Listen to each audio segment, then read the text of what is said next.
நியூஸ்7 தமிழில் 8 மணி செய்திகளை வழங்குவதற்காக நான் லலிதா.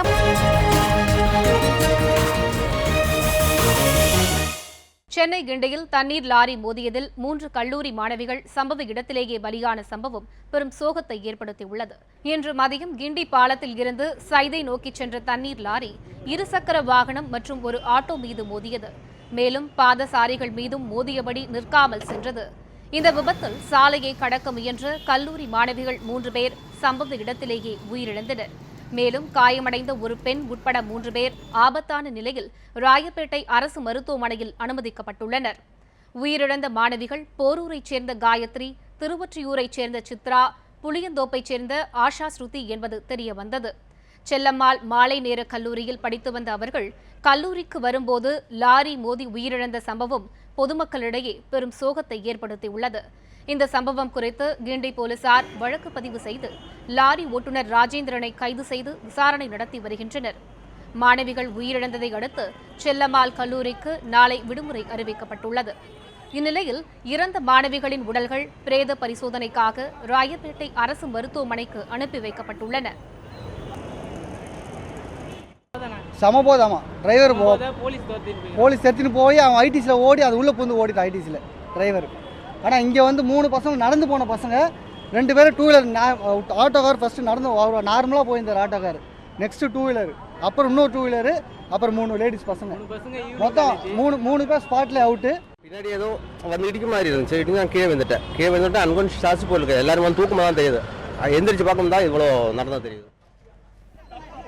இதனிடையே கிண்டி செல்லம்மாள் கல்லூரி அருகே வேகத்தடை அமைக்க கோரியும் உரிய போக்குவரத்து காவலர்களை நியமிக்க கோரியும் கல்லூரி மாணவிகள் மற்றும் பேராசிரியர்கள் திடீர் சாலை மறியலில் ஈடுபட்டனர்.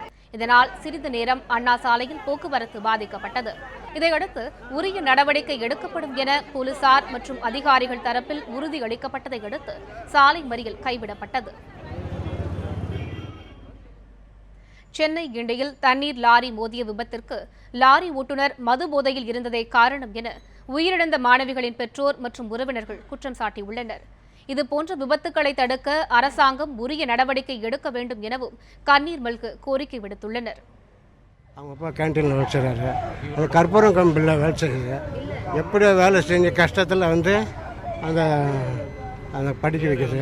இன்னும் 4 மாதம் இருக்குது. லாஸ்ட் இயர் இது 2 வருஷம் அரியர்ஸே எதுவும் கிடையாது.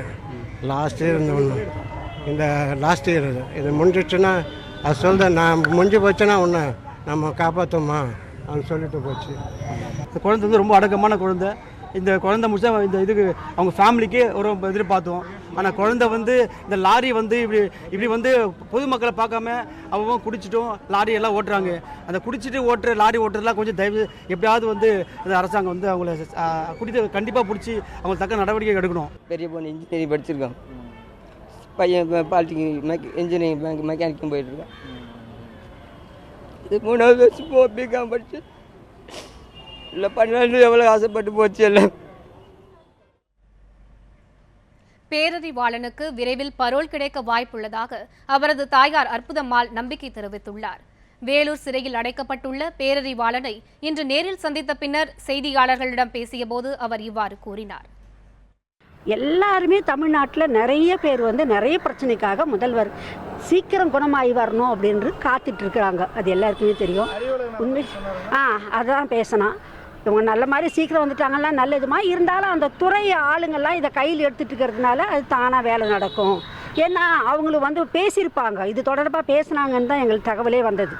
இவனுக்கு வந்து கொடுக்கலாம் அப்படின்ற மாதிரி பேசினாங்க முதல்வர் அம்மா அப்படின்றது தகவல் வந்ததுனால எங்களுக்கு நம்பிக்கை இருக்குது.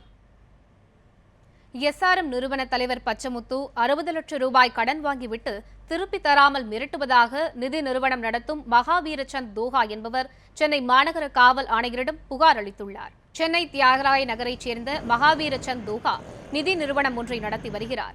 இவரிடம் எஸ்ஆர்எம் பல்கலைக்கழக வேந்தர் பச்சமுத்து கடந்த 2004ஆம் ஆண்டு 60 லட்சம் ரூபாய் கடன் வாங்கியதாக கூறப்படுகிறது. இந்த கடன் தொகையை மகாவீரசந்த் தோஹா திருப்பி கேட்டபோது பச்சமுத்து தர மறுத்ததுடன் தனது செல்வாக்கை பயன்படுத்தி மிரட்டியதாகவும் கூறப்படுகிறது. இந்நிலையில் தனது பணத்தை திரும்ப பெற்றுத்தர கோரி சென்னை மாநகர காவல் ஆணையரிடம் மகாவீரசந்த் தோஹா புகார் அளித்துள்ளார். This was a reminder petition which was given to the police and they have accepted the reminder petition, and they are investigating on the petition, and there is a court case pending on this above point, and I think 60 lakhs கொடுத்து இன்னைக்கு 12 வருஷம் ஆகுது. There is no response from their side. ஏற்கனவே SRM மருத்துவக் கல்லூரியில் seat வாங்கி தருவதாக மோசடி செய்யப்பட்ட வழக்கில் பச்சமுத்து கைதாகி புழல் சிறையில் அடைக்கப்பட்டிருந்தார்.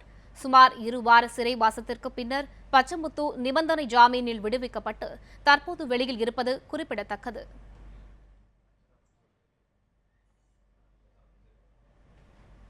எஸ்ஆர்எம் பச்சமுத்து நீதிமன்றத்தில் செலுத்திய 75 கோடி ரூபாயில் இருந்து மருத்துவ படிப்பிற்காக செலுத்திய பணத்தை பெற்றுத்தர கோரி பெற்றோர் தரப்பில் தாக்கல் செய்யப்பட்ட மனு மீதான விசாரணை வரும் 1ஆம் தேதிக்கு ஒத்திவைக்கப்பட்டது.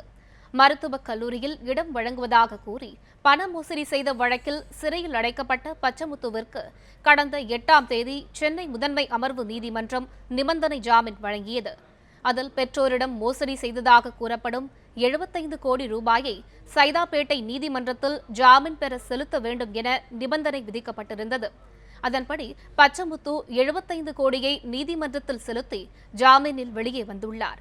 இந்நிலையில் மருத்துவ படிப்பிற்காக பணம் செலுத்தி பாதிக்கப்பட்ட விழுப்புரத்தைச் சேர்ந்த ராதாகிருஷ்ணன் என்பவர் சைதாப்பேட்டை நீதிமன்றத்தில் மனு ஒன்றை தாக்கல் செய்துள்ளார்.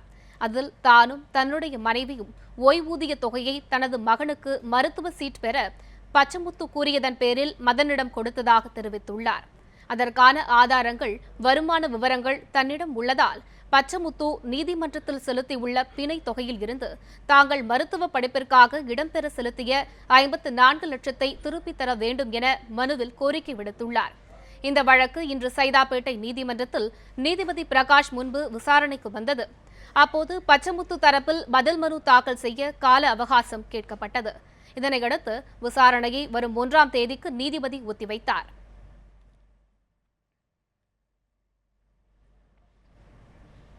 சென்னை எஸ்ஆர்எம் நைட்டிங்கேல் பள்ளியில் 4ஆம் வகுப்பு மாணவி உயிரிழந்த வழக்கில் கைது செய்யப்பட்ட பள்ளியின் முதல்வர் மற்றும் மேலாளருக்கு சைதாப்பேட்டை நீதிமன்றம் ஜாமீன் வழங்கியது. மேற்கு மாம்பலத்தில் உள்ள எஸ்ஆர்எம் நைட்டிங்கேல் மேல்நிலைப் பள்ளியின் மாடியில் இருந்து 4ஆம் வகுப்பு மாணவி லோகமித்ரா கடந்த 7ஆம் தேதி பிற்பகல் திடீரென கீழே விழுந்தார். எஸ்ஆர்எம் நிர்வாகத்திற்கு சொந்தமான மருத்துவமனையில் சேர்க்கப்பட்ட அவர் சிகிச்சை பலனின்றி உயிரிழந்தார். இதையடுத்து சிறுமியின் இறப்பில் சந்தேகம் இருப்பதாக குற்றம் சாட்டிய உறவினர்கள் உடலை வாங்க மறுத்தனர். இதற்கிடையே பள்ளி நிர்வாகம் தரப்பில் சிறுமியின் பெற்றோருக்கு 20 லட்சம் ரூபாய் நிவாரணம் வழங்கப்படும் என நிர்வாகத்தின் சார்பில் நடத்தப்பட்ட பேச்சுவார்த்தையில் உறுதியளிக்கப்பட்டது. இதையடுத்து சிறுமியின் உடல் பிரேத பரிசோதனை செய்யப்பட்டு பெற்றோரிடம் ஒப்படைக்கப்பட்டது. இந்த சம்பவம் தொடர்பாக அசோக் நகர் காவல் நிலையத்தில் வழக்கு பதிவு செய்யப்பட்டு விசாரணை நடைபெற்று வந்தது. இந்நிலையில் பள்ளி முதல்வர் அமல்ராஜ், மேலாளர் பார்த்திபன் ஆகியோரை அசோக் நகர் போலீசார் இன்று கைது செய்தனர். பின்னர் அவர்களை சைதாப்பேட்டை பெருநகர குற்றவியல் நடுவர் நீதிமன்றத்தில் போலீசார் ஆஜர்படுத்தினர். அவர்களுக்கு ஜாமீன் வழங்கி நீதிமன்றம் உத்தரவிட்டது.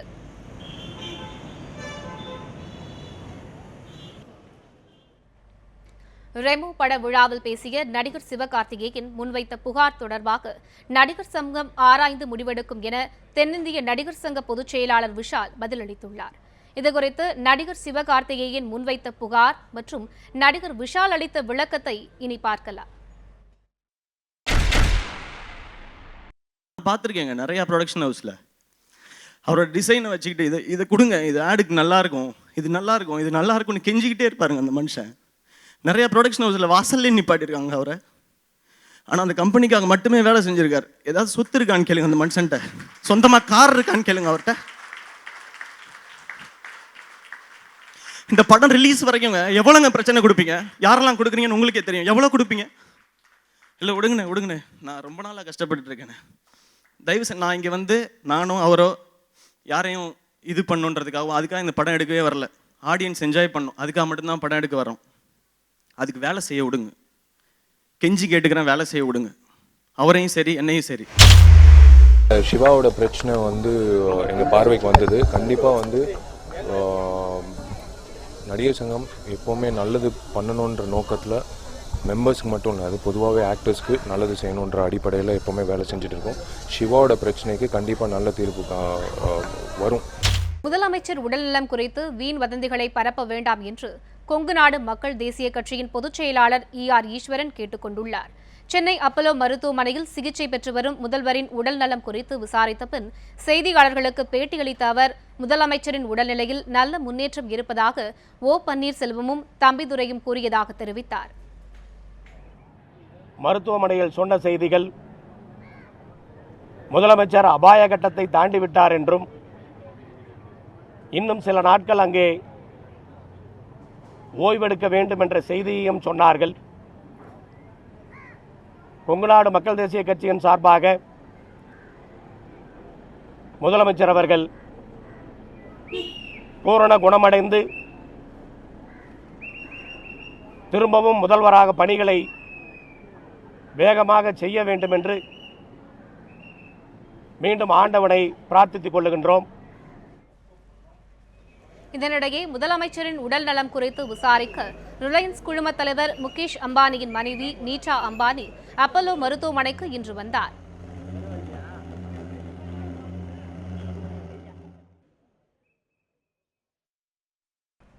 தமிழக முதலமைச்சர் ஜெயலலிதா பூரண நலம் பெற வேண்டி தமிழகத்தின் பல்வேறு இடங்களில் சிறப்பு வழிபாடுகள் நடைபெற்றன. முதலமைச்சர் ஜெயலலிதா விரைவில் பூரண குணமடைய வேண்டி அவர் சிகிச்சை பெற்று வரும் சென்னை அப்பல்லோ மருத்துவமனைக்கு வெளியே முன்னாள் அமைச்சர்கள் வளர்மதி மற்றும் கோகுல இந்திரா ஆகியோர் சாய்பாபா படங்களை வைத்து பூஜை செய்தனர். அதிமுகவின் மகளிர் அணியைச் சேர்ந்த ஏராளமானோர் இந்த பூஜையில் கலந்து கொண்டு முதலமைச்சர் பூரண குணமடைய வேண்டிக் கொண்டனர். தமிழக முதலமைச்சர் ஜெயலலிதா பூரண குணமடைய வேண்டி மேட்டுப்பாளையம் வனபத்திரகாளி அம்மன் கோவிலில் சிறப்பு பூஜைகள் நடத்தப்பட்டன. பின்னர் 108 வகையான மூலிகைகள் மற்றும் 108 தாமரை மலர்களை கொண்டு சிறப்பு யாகமும் நடைபெற்றது.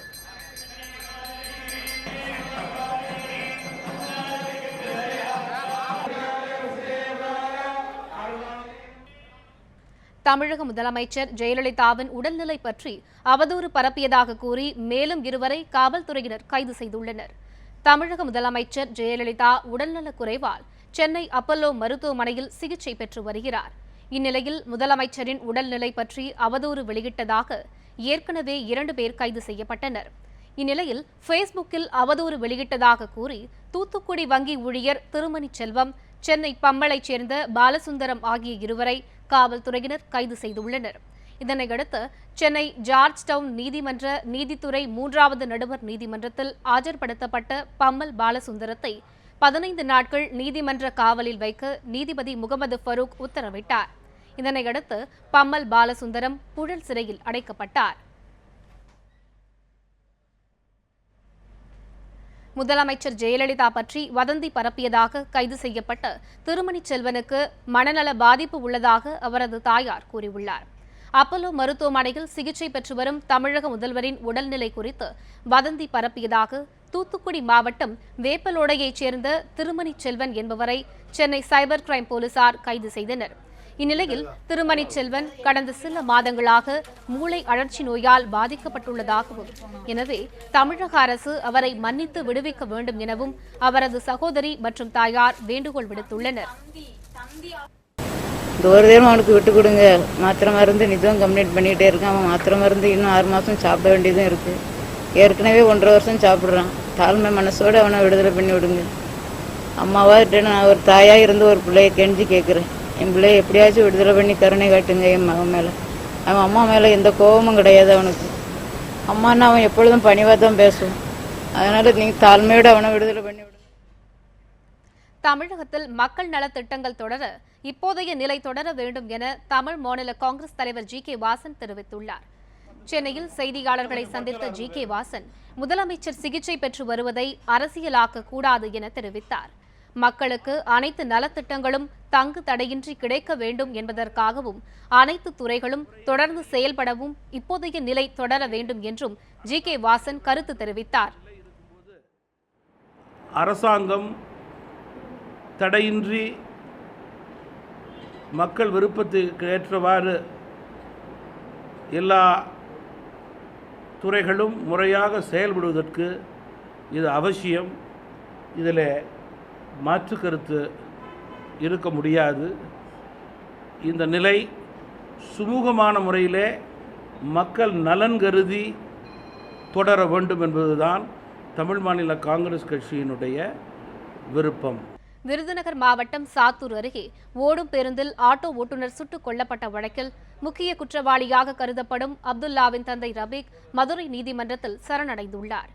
கோவில்பட்டி வள்ளுவர் நகர் பகுதியைச் சேர்ந்தவர் ஆட்டோ ஓட்டுநர் கருப்பசாமி. இவர் நாகர்கோவிலில் இருந்து சாத்தூர் வழியாக கோவை செல்லும் பேருந்தில் நேற்று காலை சென்று கொண்டிருந்தார்.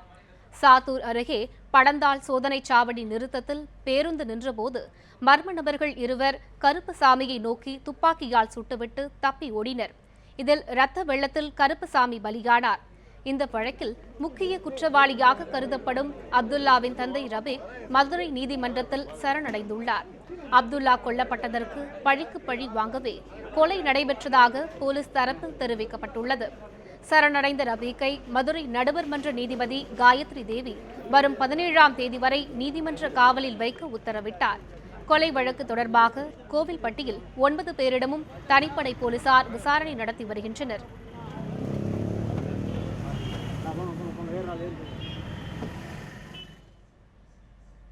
இத்துடன் 8 மணி செய்திகளின் இந்த அரை மணி நேர பகுதி நிறைவு பெறுகிறது. அடுத்த அரை மணி நேர பகுதியை மகேஷ் வழங்குவார். நன்றி லலிதா. ஒரு சிறு இடைவெளிக்கு பிறகு 8 மணி செய்தியின் அடுத்த பகுதியை பார்க்கலாம். தொடர்ந்து இணைந்திருங்கள் நியூஸ் 7 தமிழ்.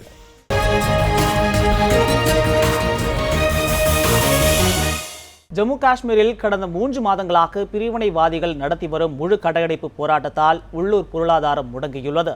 அதனால் வாழ்வாதாரத்தை இழந்துள்ளதாக சிறு வணிகர்களும் கல்வி கேள்விக்குறியாகியுள்ளதாக மாணவர்களும் வேதனை தெரிவித்துள்ளனர். இது தொடர்பாக களத்தில் நேரடியாக ஆய்வு நடத்திய நியூஸ் 7 தமிழின் பிரத்யேக செய்தி தொகுப்பை இப்போது பார்க்கலாம். காஷ்மீர் என்றாலே பலரின் நினைவுக்கு வருவது அழகிய எழில் கொஞ்சம் இயற்கை காட்சிகளும் ஆப்பிளும் தான். ஆனால் கடந்த 3 மாதங்களுக்கு முன் காஷ்மீர் தீவிரவாதி புர்ஹான் வானி இந்திய ராணுவத்தால் சுட்டுக் கொல்லப்பட்டதால் இன்று வரை காஷ்மீரில் முழு அடைப்பு போராட்டம் நடந்து வருகிறது. அதனால் காஷ்மீரின் முக்கிய வருமானம் தரும் தொழிலான சுற்றுலா முற்றிலும் முடங்கியுள்ளது.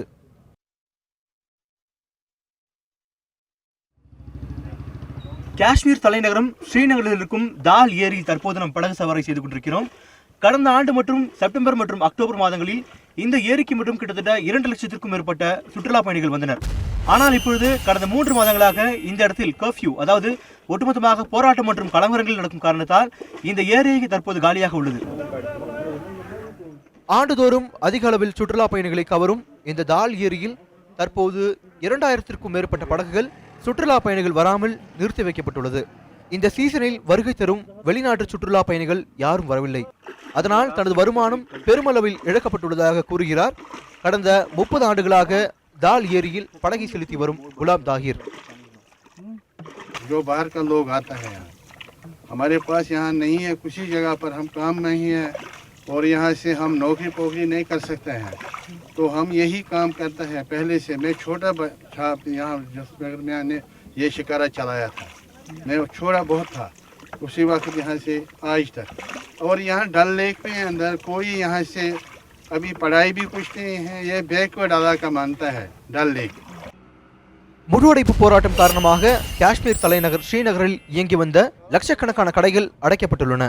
இதனால் மக்களுக்கு தேவையான அத்தியாவசிய பொருட்கள் கிடைப்பதில்லை. ஒரு சில கடைகள் மட்டுமே ஆங்காங்கே சாலையோரங்களில் காணப்படுகின்றன. இந்த முதியவர் குலாம் முகமது தால் ஏரியின் ஓரத்தில் காய்கறி விற்று வருகிறார். தமது அன்றாட பிழைப்பிற்காக ஊரடங்கு உத்தரவு பிறப்பித்த பின்னரும் தாம் இந்த கடையை வைத்துள்ளதாக தெரிவிக்கிறார் இவர். मगर हालात गए खराब, अस गई 3 रेत गाड़ी, तो अस गई मजबूर लिहाजा कर योतन सड़क पे नीरने खतर पे अयाल वयाल थोड़ा बहुत, तो तमिच आई प्रॉब्लम सठा, अस गई खराब सठा अम सत। ஸ்ரீநகரில் 90% மேற்பட்ட கடைகள் அடைக்கப்பட்டுள்ளதால் தினமும் 80% சிறு வணிகம் இழப்பை சந்திப்பதாக கூறப்படுகிறது. ஸ்ரீநகரின் பல தெருக்களில் நடந்து சென்ற போது மூடப்பட்ட கடைகளையும் தெருவில் நடமாடும் சிலரையுமே பார்க்க முடிந்தது. ஒவ்வொரு தெருவிலும் பாதுகாப்பு படையினரே பெருமளவில் காண முடிந்தது. பள்ளிகளும் கல்லூரிகளும் கடந்த 3 மாதங்களாக மூடப்பட்டிருப்பதால் சிறுவர்கள் ஆங்காங்கே வெளியே விளையாடிக் கொண்டிருந்தனர். கல்லூரிகள் 3 மாதங்களுக்கு மேல் மூடப்பட்டதால் எதிர்காலம் குறித்த அச்சம் ஏற்பட்டுள்ளதாக கூறுகின்றனர் சில கல்லூரி மாணவர்கள்.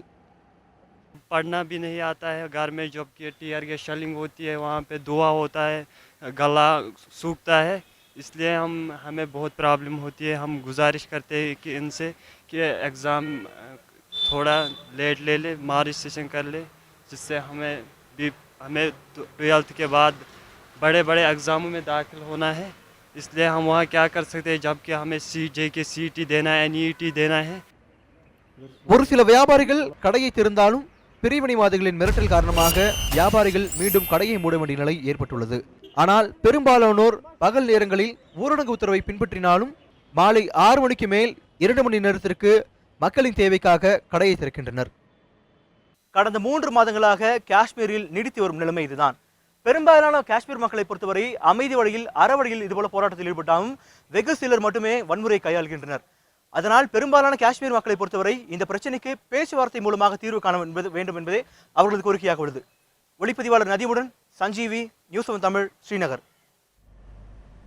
புதுச்சேரியில் சீன பட்டாசுகளை விற்போர் மீது கடும் நடவடிக்கை எடுக்கப்படும் என அம்மாநில முதலமைச்சர் நாராயணசாமி எச்சரிக்கை விடுத்துள்ளார். புதுச்சேரி அரசு நிறுவனமான பாப்ஸ்கோவின் தீபாவளி சிறப்பு விற்பனை அங்காடியை முதல்வர் நாராயணசாமி இன்று திறந்து வைத்தார்.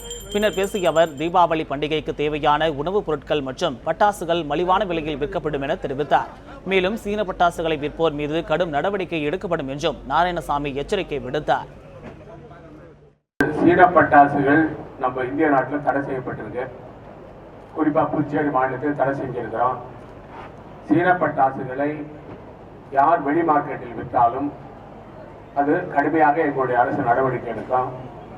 காவல்துறையும் எங்களுடைய வருவாய்த்துறையும் அதை கண்காணித்துக் கொண்டு வருகிறார்கள்.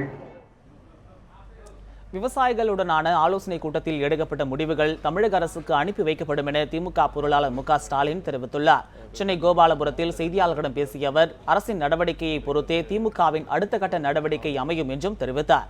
காவிரி விவகாரத்திற்காக வரும் 17 மற்றும் 18ஆம் தேதிகளில் நடைபெறும் ரயில் மறியல் போராட்டத்திற்கு திமுக ஆதரவு அளிப்பதாகவும் குறிப்பிட்டார். மேலும் காவிரி விவகாரம் தொடர்பாக பிரதமரையும் குடியரசுத் தலைவரையும் சந்தித்து அனைத்துக் கட்சி கூட்டத்தை தமிழக அரசு கூட்ட வேண்டும் என்றும் ஸ்டாலின் கோரிக்கை விடுத்தார். தமிழக முதலமைச்சரின் அறிவுறுத்தல்படி செயல்படுவதாக வெளியாகும் தகவல்கள் குறித்து சம்பந்தப்பட்டவர்கள் பதிலளிக்க வேண்டும் என்றும் ஸ்டாலின் வலியுறுத்தினார்.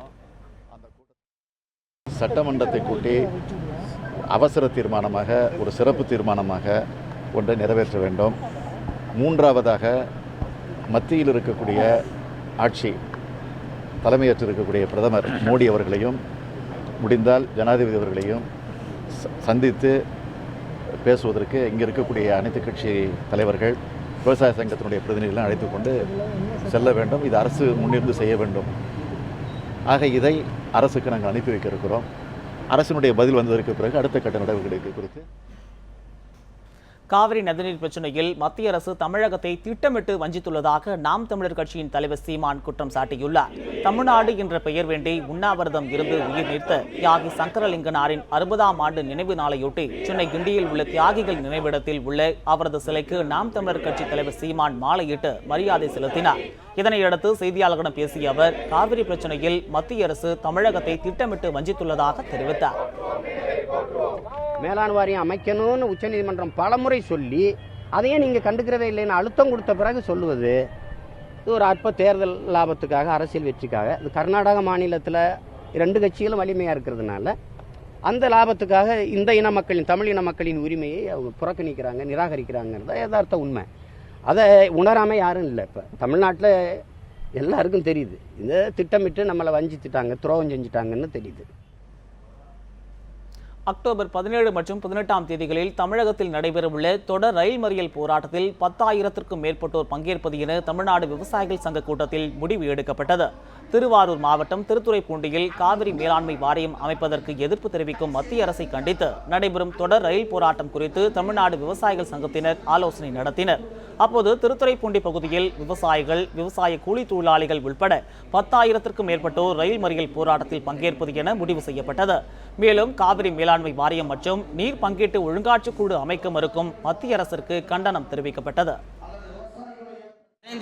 ஆட்சி முறையில் ஏற்பட்டிருக்கிற கோளாறால் ரயில் ஓடுவது இல்லை என்கிற எச்சரிக்கிற வகையில் இந்த போராட்டம் 48 மணி நேரம் இந்த மாவட்டத்தில், திருவாரூர் மாவட்டத்தில் மட்டும் 71 கிலோமீட்டர், கிட்டத்தட்ட 1 லட்சம் பேர் பங்கேற்கிற ரயில்களே முற்றாக ஓடாது என்கிற எச்சரிக்கிற வகையில் ஆயிரக்கணக்கில் மக்கள் திரண்டு போய் தண்டவாளத்திலே குடிபெயர்ந்து பண்ணை கருவிகளுடன் குடியமர்ந்து அந்த போராட்டத்தை நடத்த காவேரி மேலாண்மை வாரியம் அமைக்க நாடாளுமன்ற ஒப்புதல் பெற வேண்டும் என்று மத்திய அரசின் கருத்து தமிழகத்திற்கு எதிரானது என பொதுப்பணித்துறை மூத்த பொறியாளர் சங்கம் தெரிவித்துள்ளது. திருநெல்வேலியில் நடைபெற்ற தமிழ்நாடு மூத்த பொறியாளர் சங்கத்தின் ஆலோசனை கூட்டத்திற்கு பின்னர் செய்தியாளர்களிடம் பேசிய அச்சங்கத்தின் செயலாளர் குணபாலன் இவ்வாறு கூறினார். மேலாண் வாரியம் அமைச்சாகணும்னு சொல்லி ஆர்டர் பண்ண பிறகு அப்போ ஒன்றுமே சொல்லாமல் கடைசி நாள் மத்திய அரசுடைய அட்டார்னி ஜெனரலும் நீர்வளத்துறை செயலாளரும் சேர்ந்து தான் இதை நாங்கள் பாராளுமன்ற ஒப்புதலோடு தான் அமைக்க முடியும், உங்களுக்கும் பவரில் எங்களுக்கும் பவரில்னு ஒரு இதாக கொடுத்துருக்குறாங்க. கடைசி நிமிஷத்தில் இத்தனை வருஷம் அந்த ரூல்ஸ் தெரியாத அவங்களுக்கு இப்போ கடைசி நிமிஷத்தில் அது தட்டி கிளிக்க செஞ்சுருக்காங்க. இது செய்தது நமக்கு தமிழ்நாட்டுக்கு ஓரவஞ்சனையாக செய்த மாதிரி தான் நாங்கள் நினைக்க வேண்டியிருக்குது. கடலூர் மாவட்டம் பிச்சாவரத்தில் உள்ள சதுப்பு நில தாவரங்களும் மூலிகை செடிகளும் சுற்றுலா மற்றும் வனத்துறை அதிகாரிகளின் நடவடிக்கைகளால் அழிந்து வருவதாக குற்றச்சாட்டு எழுந்துள்ளது. இது பற்றிய ஒரு செய்தி தொகுப்பை இப்போது பார்க்கலாம். கடலூர் மாவட்டம் சிதம்பரம் அடுத்த பிச்சாவரம் சுற்றுலா தலம் என்பதால் கோடை காலத்தில் சுற்றுலா பயணிகள் அதிக அளவில் அங்கு வருவது வழக்கம். பிச்சாவரத்தில் செழித்து வளர்ந்துள்ள சதுப்பு நில தாவரங்கள், மருத்துவ குணம் கொண்ட மூலிகைகள் போன்றவை வனத்துறை மூலம் பாதுகாக்கப்பட்டு வருகின்றன. தொடர் விடுமுறையால் ஏராளமான சுற்றுலா பயணிகள் தற்போது இங்கு குவிந்துள்ளதால் திடீரென வனத்துறை படகு சவாரி நடத்த தொடங்கியுள்ளது. படகு சவாரிக்கு 1500 ரூபாய் வசூலிக்கப்படுவதால் செலவுகள் போக மீதி பணத்தை கொண்டு ஒரு கிராமத்தை தத்தெடுத்து அனைத்து உதவிகளும் செய்வதாக வனத்துறை உறுதி கொடுத்ததாக கூறப்படுகிறது. வனத்துறையின் இந்த நடவடிக்கையால் சுமார் 25 ஆண்டுகளாக சுற்றுலாத்துறை மூலம் நடத்தப்படும் படகு சவாரி பாதிக்கப்பட்டுள்ளதால் 75க்கும் மேற்பட்ட படகோட்டிகளின் வாழ்வாதாரம் பாதிக்கப்பட்டுள்ளது. வனத்துறையில் இப்போ போட்டு சொல்கிறாங்க. இப்போ அது எந்த பேசியில் போகிறாங்கன்னா எங்களுக்கும் தெரியாது. ஆனால் கிராமத்தில் எவ்வளோ இருக்குது திட்டு, இங்கேருந்து எம்ஜிஆர் திட்டு இருக்குது, இல்லை பட்டறையடி இருக்குது பக்கத்துலேயே. அங்கேயே கார் பார்க்கிங்லாம் கொண்டு விட்டாங்க, லோக்கலில் பிடிச்சாங்க, அதெல்லாம் காட்டணும். அப்படி தள்ளி இருந்தால் கூட எங்களுக்கு இந்த அளவுக்கு பாதிப்பு ஏற்படாது. இப்போ எங்களுடைய வருமானத்தை பாதி இவங்க எடுக்கும்போது நாங்கள் சுத்தமாக இப்போ இழந்து போகிறோம். இதோட இல்லை, ஒரு கவர்மெண்ட்டுக்குள்ள வருமானங்கிறது எங்களுக்கு வருமானமும் வனத்துறை சுற்றுலாத்துறையும் வனத்துறையும் 2 பேரும் பிரித்து எடுத்துட்டா அப்புறம் எங்களுக்கு என்ன இருக்குது வருமானம்? இங்கே இதை நம்பி நாங்கள் 53 பேர் ஓட்டுறோம். அவங்க சாதாரண 2 போட்டு இல்லை 3 போட்டு வச்சு ஓட்டுறாங்க. இந்த வருமானம்லாம் அங்கே போச்சுன்னா நாங்கள் இந்த குழப்ப நேரத்தில் நாங்கள் உயிரை வருது அந்த இடத்துல. படகு சவாரிக்கு மட்டுமின்றி வீடியோ கேமரா போன்றவற்றின் உபயோகத்திற்கும் வனத்துறை தனித்தனியாக கட்டணம் வசூலிப்பதால் ஆண்டிற்கு 4 கோடி ரூபாய்க்கும் மேல் இங்கு வருவாய் ஈட்டப்படுகிறது. ஆனாலும் இந்த வருவாய் அரசுக்கு செல்கிறதா என்பது மிகப்பெரிய கேள்விக்குறியாகியுள்ளதாக இங்குள்ள சிலர் சந்தேகம் தெரிவித்துள்ளனர். அதோடு மருத்துவ குணம் கொண்ட தாவரங்கள் நிறைந்த பகுதியில் படகு சவாரி செய்யும் பெரும்பாலானோர் பிளாஸ்டிக்கை பயன்படுத்துவதால் தாவரங்களும் அரிய வகை பறவை இனங்களும் அழிந்து வரும் அவலம் ஏற்பட்டுள்ளது. சதுப்பு நீர் காடுகள் ரொம்ப நல்லா இருக்குன்னு சொன்னாங்க. அதனால நாங்கள் எங்கள் ஃபேமிலியோட வந்தோம். ரொம்ப நல்லா என்ஜாய் பண்ணோம். போட்டிங் கூட போனோம். ரொம்ப என்ஜாய் பண்ணோம். ரொம்ப ஹாப்பியாக இருந்தது. சுற்றுலா தலமான பிச்சாவரத்தை பாதுகாக்க அரசு உரிய நடவடிக்கை எடுக்க வேண்டும் என்பதே இயற்கை ஆர்வலர்களின் கோரிக்கை. நியூஸ் 7 தமிழுக்காக சிதம்பரம் செய்தியாளர் துரை. திருச்சியில் நகை மற்றும் பணத்திற்காக 8 பேரை கொலை செய்த வழக்கில் கைது செய்யப்பட்டு சிறையில் அடைக்கப்பட்டுள்ள கொலையாளி சப்பானியை வரும் 28ஆம் தேதி நீதிமன்ற காவலில் வைக்க நீதிமன்றம் உத்தரவிட்டுள்ளது. திருச்சி திருவெரும்பூர் அடுத்த கூத்தைப்பார் கிராமத்தைச் சேர்ந்த கார் ஓட்டுநர் தங்கதுரை என்பவர் காணாமல் போன வழக்கில் கிருஷ்ணசமுத்திரம் கிராமத்தைச் சேர்ந்த சப்பானியை திருவெரும்பூர் காவல்துறையினர் கைது செய்து விசாரித்தனர். அவர் கொடுத்த தகவலின் பேரில் கடந்த 13ஆம் தேதி கிருஷ்ணசமுத்திரம் கிராமத்தில் உள்ள கிளிவாய்க்கால் அருகே தங்கதுரை உடல் சடலமாக தோண்டி எடுக்கப்பட்டது. அதனைத் தொடர்ந்து சப்பானியிடம் நடத்தப்பட்ட விசாரணையில் தங்கதுரை உட்பட 8 பேரை கொலை செய்து வாய்க்கால் பகுதியில் புதைத்ததை சப்பானி ஒப்புக்கொண்டார். திருச்சி மத்திய சிறையில் அடைக்கப்பட்டுள்ள சப்பானியின் காவல் இன்றுடன் முடிவடைந்ததை தொடர்ந்து திருச்சி 6வது குற்றவியல் நீதிமன்றத்தில் வீடியோ கான்பரன்சிங் முறையில் சப்பானியை திருவெரும்பூர் காவல்துறையினர் ஆஜர்படுத்தினர். வழக்கை விசாரித்த நீதிபதி ஷக்கீலா சப்பானியை வரும் 28ஆம் தேதி வரை நீதிமன்ற காவலில் வைக்க உத்தரவிட்டார். இத்துடன் இந்த செய்தி அறிக்கை நிறைவடைந்தன. செய்திகளை உடனுக்குடன் தெரிந்து கொள்ள தொடர்ந்து இணைந்திருங்கள் நியூஸ் 7 தமிழுடன்.